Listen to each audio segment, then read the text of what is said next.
Today I took a little walk around Crossbones Graveyard in Southwark.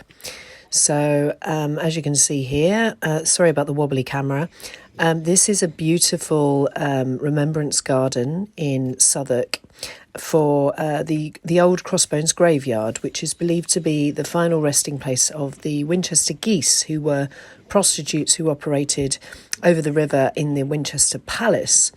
And this was in medieval times, all the way up until 1853. It was an unconsecrated burial ground for anyone who was not allowed a Christian burial. So this was prostitutes, or it could be paupers or plague victims, criminals, etc. It was closed in 1853 due to the fact that it was totally overcharged with dead, or so that was said at the time. It then basically became a piece of disused land until the 1990s. I mean, it was even a car park at one point.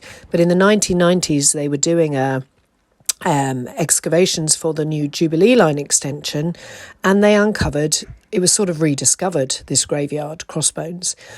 And, you know, work was done, and it was found that there were around 15,000 skeletons estimated to be in this, under this ground.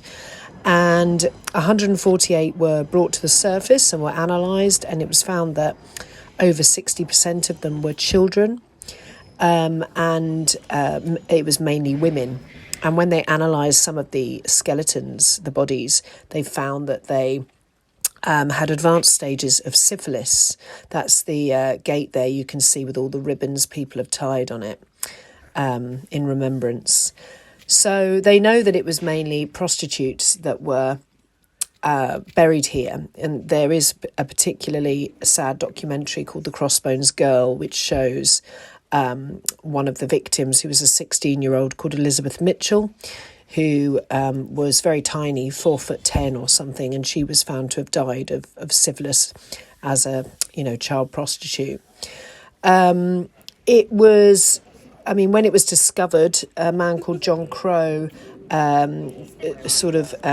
he claimed, he's a poet and a playwright, and he claimed that he was brought here in a vision by one of the Winchester geese, and was told the mysteries of Crossbones, and he sort of wrote a series of plays about it called the Southwark Mysteries in the early 2000s. And he now does a series of vigils and remembrance days here every year.